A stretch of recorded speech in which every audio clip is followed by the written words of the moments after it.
So, we're going to talk about trauma bonding, and the following is the mechanics and the process that will get you traumatically bonded to a narcissist, broken down as simply as I can state it. Traumatic bonding is the misuse of emotions and empathy to bond you to another person, using fear, excitement, sexuality, emotional pain, in any combination.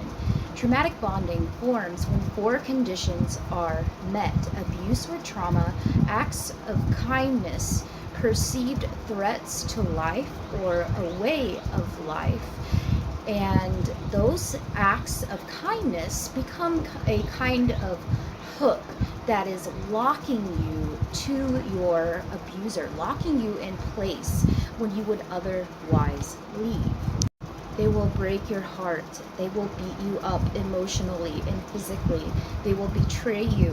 Whatever it is repeating, it is painful, and it is a very traumatic event for you and not for the narcissist.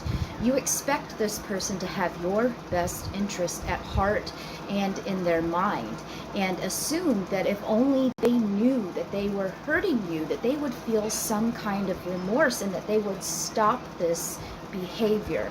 So you go to them, the very same people who are doing this to you, for relief from the pain that they are inflicting upon you. This is where the problem starts. You are going to the person who caused the trauma for relief. And if you get any relief, it will be fleeting at best. It might just even be the relief that you get from telling them what the issue is at hand. You mistaking them for people who actually give a rat's ass about how you feel and then would want to do something to relieve your pain is where this lies. And they do not, in fact, care for your feelings because they barely understand at all they don't care or even understand that your feelings exist. You are actually telling your very worst enemy how they are hurting you and where to attack next. They will move from one emotion to another in a single conversation. They keep your emotions on a complete and total roller coaster, playing hot and cold, and you are becoming conditioned because this process will repeat itself over and over and over at the same time. The pattern of abuse and seeking relief makes your nerves jagged because of the abuse, of what this abuse is doing to your self-esteem, and it's dropping down to little to nothing. You get to the point that you feel that you deserve this abuse, and this is reinforced because no one else in the narcissist circle of friends is getting abused. It's just you, and it only happens in private, where your entire being can be sliced, diced, and dissected and found unfit by the narcissist, leaving you to defend yourself and prove your worth to a person that you love with all of your heart. And this is only happening in the confines of your very most intimate private setting, and this really knocks this home. It's where the narcissist can keep their bloody hands clean. They keep their squeaky clean reputation fresh, and they're a devil at home and an angel on the street. When you are in love, the same area of the brain lights up that is associated with drug use and addictions are simulated. Chemicals in your brain become alerted, responding to the cycle of trauma, and it turns into an addiction that ranks right up there with hardcore drugs that people get hooked up on. It is especially insidious to deal with because emotions get tangled up into this mess. There are hormones, enzymes, and peptides that regulate bonding with others, pain and pleasure, depression and happiness, and it's that start to regulate and pulse with the cycle of abuse and relief. This effectively locks you in with creating a dependency on your abuser. Acts of kindness by your abuser become your fix, and you are now a junkie. Your brain floods you with cortisol when the stress hormones, when everything is acting up and not going well with the narcissist, or when they are absent, creating a longing in you that is spurring you into action.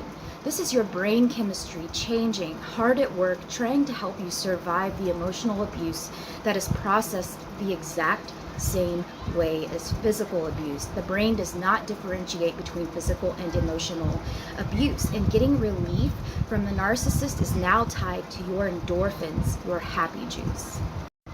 The intensity of this relationship will hijack your emotions as you feel empty and hollow without the narcissist.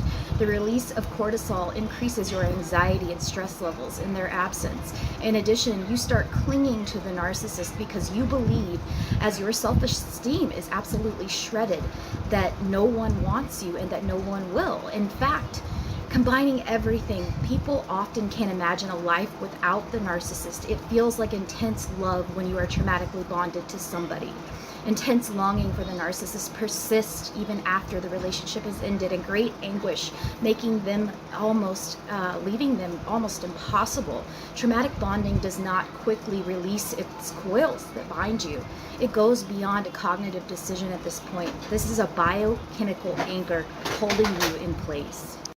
When it's over and your survival instincts have finally kicked in and you leave or you are discarded, the trauma bonding will continue to kick your ass. And the longings for the narcissist drawing you back into the hell and the control of the narcissist in some cases. It is the release of anguish and stress and suffering that your system is conditioned to believe only comes from a narcissist.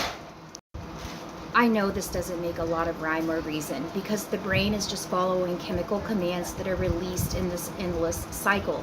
It is up to you to know it's not working and take control and change the situation of your life to calmer waters. The intensity of this relationship will hijack your ability to relate to other people. Relationships, friends, and family start to feel shallow and artificial to you. Without the intensity, you will be subjected to feeling totally alone and hollow. It will take a while to feel normal and back at a homeostasis again. You must have the personal fortitude to know that the narcissist, what they are, and see their true colors and the damage that has been done to your heart and soul. You must stay reality-based. Then stay away from the narcissist, go no contact, allow the traumatic bonding and narcissist influence you to diminish and fade away, breaking the cycle.